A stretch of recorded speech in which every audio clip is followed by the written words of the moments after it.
you know, clothes and fresh haircuts and all that, whatever little money I could scrounge up, I would try to buy records. Mm. So when's the first time you actually DJ for people? Were you like, all right, and then you realize, oh, people want to hear me actually spin?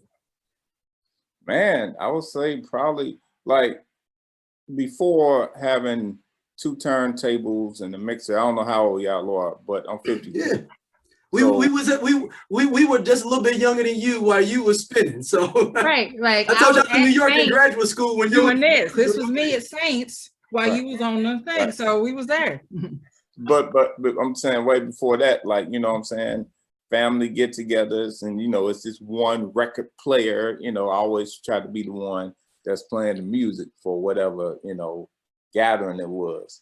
And then when I start, you know, getting my equipment together, like in about 1985, and one of my first parties I DJ was, I want to say, like, you know, by then we live in the project, so, you know, like 12th and Park, that was one of many early parties at McKinley High School.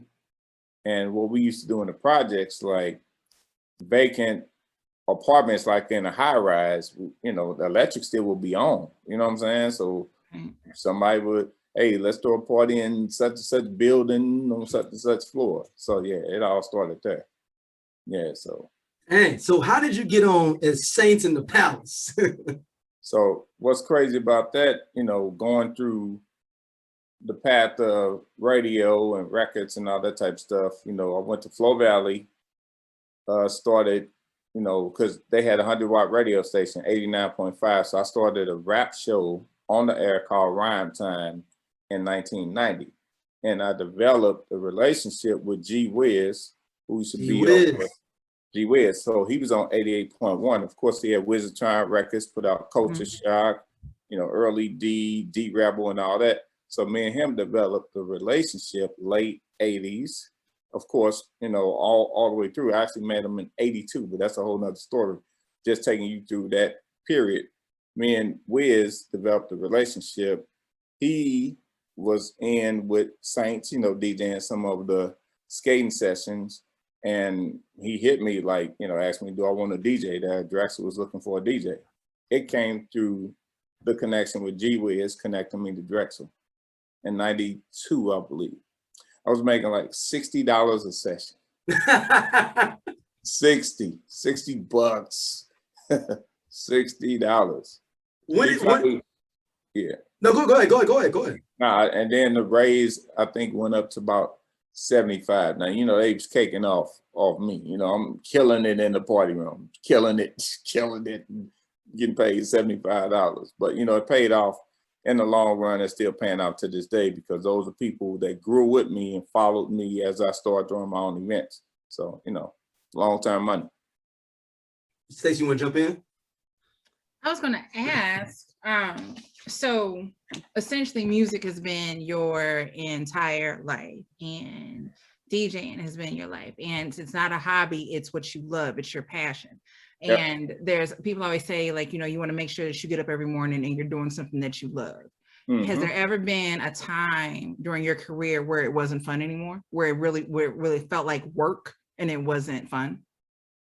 I would say definitely my last few years at 95.5, it stopped being fun because people like myself, you know, I can't say all DJs, you know, I respect and salute people that do this because it's in them, not just, I'm gonna just make it come up, I'm gonna be a DJ. Like, everybody's a damn DJ now. Celebrity.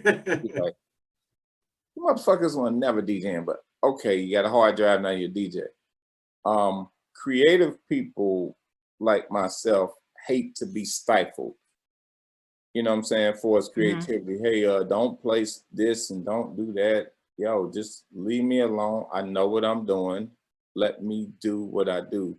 So when people try to take your creativity away, it takes the fun out of it. It feels like a job. And when it starts to feel like a job, you lose your love for doing it with those people. not the actual whole business. Let's not get that twisted. I still DJ parties and concerts or whatever, you know, things starting to open back up. So I'll be, you know, back doing what I do. But yeah, when you work at a place that tries to stifle what you do, then that stopped being fun. Do you have a favorite event or anything that you've done over the past several, I don't want to say several, but over the past couple of decades? Like I said, like, cause you've been in there, so you ain't just start last week. So right. Wow. Oh my God. Where do you even start? It's just so many memories. It's God. Where do you even start? I swear to God. You know, my first tour going on tour with Cedric the Entertainer, and you know, you hitting all these different cities and different stages. So I'm trying to even remember what was my favorite city. That's a hard question. What was my absolute favorite city? But I would say the experience of being on stages in different cities and just, you know, doing what I do. A dude from St. Louis, you know, rolling with other people from St. Louis, going to different cities, to shutting it down. It's hard to pick one. It's like, yeah, I should have been prepared for this too. But yeah, hey, guess what? I just made that question up like 3 seconds ago. I saw her writing stuff down. That's you. Yeah. You see. When I start writing something down, it's because like I'm thinking about it. I'm like, hold on, let me before I forget. That means I need to throw the ball. You know what I'm saying? Go throw the pass. Yeah, it's a lot of different moments to where I was like, damn, this is crazy. Even as recent as when the No Limit tour came through St. Louis, like all these years, and you read the write-up in the paper when they saying I was the best part of the show. Yeah, like, shout out to Matt, my podcast co-owner, Matt, who said that the tank came through and rolled over all your money. It came in town and rolled over all your money. Yeah, so it's like, you know, being able to for the most part save shows, you know what I'm saying? Yeah. You know, everybody think they can do what you do until it's time to do what you do. You know, and it's more than just DJing the show and just playing music. No, you have to entertain crowds and keep them distracted, because at different concerts, it's always some madness going on, you know, on the production end. There's something always. Yeah. Period. There's nothing worse than a bad DJ. Yeah, exactly. Everybody, man, I can DJ a show. They give all the shows a cut. No, it give the shows to me because I put people in seats and I'm gonna hold it down. Lovely. Yes, so it's more than. People start leaving real early if it ain't right. Like, man, you know what? I'm gonna go ahead and go home. Man. Listen, you go to a Lauryn Hill concert, the DJ needs to get paid extra because you don't know when she gonna show up. You did a Lauryn Hill show? I went to it. I checked with, you know, because it was at the Schaefer, so I was checking with people that worked there to see what time is she supposed to get there, and I still got there 2 hours later than start time, and still waited another 2 hours for her to even touch the stage. No, fool me once, shame on you. Like, I went to the first, when she came to the pageant, it was like 2010. That's the one that everybody, that was the one that was like y'all didn't start like 12 midnight or something? Yeah, that was the one that started really late. So, but that's when I think we first started finding out that she wasn't coming to shows on time. So I went to that one and we'd been sitting there all night, just like, when is she coming out? And then she came out, did everything from the album to a different melody. And we were like, what the hell is this? And that's when and then eventually you find out why she couldn't use the original music and Robert Glasper and then all of that. So now when the fact that people are still going to her shows after she has repeatedly decided she's gonna show up when the hell she wants to, you're not gonna get my money again, ma'am. I'm not doing this with you. I gotta go to work tomorrow. I'm not gonna sit here all night and wait on Lauryn Hill. But again, if you're the DJ, you gotta put it like it's your show. Pretty much you're getting paid because it is your show.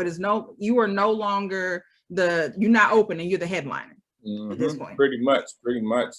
Yeah. She's just gonna close it out for you. That's it, because you got to be able to do it. So to be at a Lauryn Hill show, she 5 hours late and the DJ is whack, I'm burning something up. I will knock all this shit over. Yeah. Knock over everything. That's whew. I'm glad. Yeah. I mean, not that I couldn't have held it down, but yo, that's past crazy when somebody is that late. It's like they have no respect for the fans, as far as I'm concerned, when they do stuff like that. It's all about them. And, you know, eventually people stop coming to their damn shows. That's just what it is. Yeah. So we're going to fast forward a little bit. So Nelly jumps. Oh, no. I want to even go back a little bit further. What song do you remember that first hit in St. Louis that was a St. Louis joint where we talked off air a little bit about Domino coming out with Ghetto Jam and all that, being from the Cochrane? You have got to let Domino go. No, I'm not. You just got to let it go. Not until it comes on the show. Get them on. He'll get them on eventually.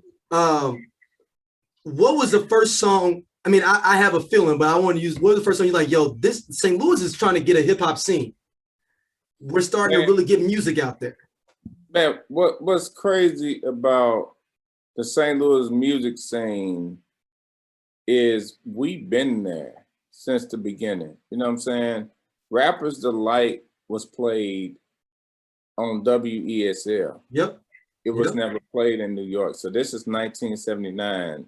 St. Louis been supporting hip hop forever. St. Louis had a hip hop scene before. And some people take offense, but if you know your hip hop history, Silk Smooth had the first national recording contract. It wasn't like shout out to Bitch with a Good Rap. If he goes and brings clientele to the damn thing. Hey, and clientele is my joint too. I love clientele. But yeah, most people don't know that. They didn't know that before Nelly, it wasn't like they just think that's it. There it is. Bitch with a Good Rap, him and Aunt Bank. I should not have been singing Trick with a Good Rap as a child. However, I did, and I would love the video because it doesn't get any more St. Louis than that Be There skull cap. Be There skull cap is what, forget a Cardinals hat, you can get that anywhere. To have that Be There skull cap, that is St. Louis public schools, period. That, like, y'all county folks had the DARE program. Yeah, Be There. I don't know nothing about that. I was told, look, they ain't tell me to stop doing drugs in the St. Louis public school system. They told me to just bring my ass to school. That's it. You had that Be There scully cap. That is, I only know one person right now who still has their hat. Yeah. This was 1991. Let's be clear. For as a national level, this came out in 92. This was JCD and the Dog Pound.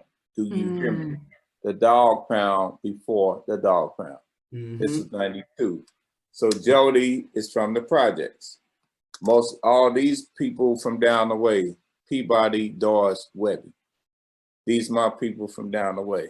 So when you want to talk hip hop history, it didn't start in 2000. Most people getting it twisted because they don't know the history. Let's not forget about G Wiz with Wizard Turn Records. You had Early D, Culture Shock, D Rebel, On the Roll Again. Like, we had a huge music scene brewing in the late 90s. It was happening. It was happening all the way through. But you got to look at the landscape of music at the time. It was strictly about New York and LA. Yep. Strictly about New York and LA. They really weren't giving nobody from the Midwest a shot, which that end up turning around to be the curse. Yep. Because other cities start developing their own sound, supporting their own. Atlanta. I mean, Houston. You had Rap-A-Lot killing it in the South. You had UGK. So all these people start brewing up in Midwest and down South, creating their own sound to where they wasn't supporting New York and LA. So now when you go to New York, only thing you hear mainly is down South music, Midwest and down South music. The music scene changed.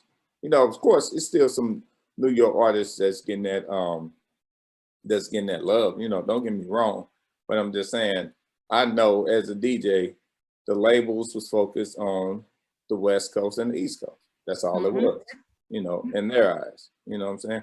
So shout out to Ed Love and Dr. Dre, who MTV Raps, who did give other people a play on that platform. You know, so definitely shout out to them. So did they play Trick with a good rap on Yo MTV Raps? No, Just didn't know. that never happened. I know it was on the box. I know They they got on there. They never played it because the labels, especially at that time, they pushed in the West Coast and the East Coast. Yeah. Yep. So I'm pretty sure the Ghetto Boys definitely got on Yo MTV Rap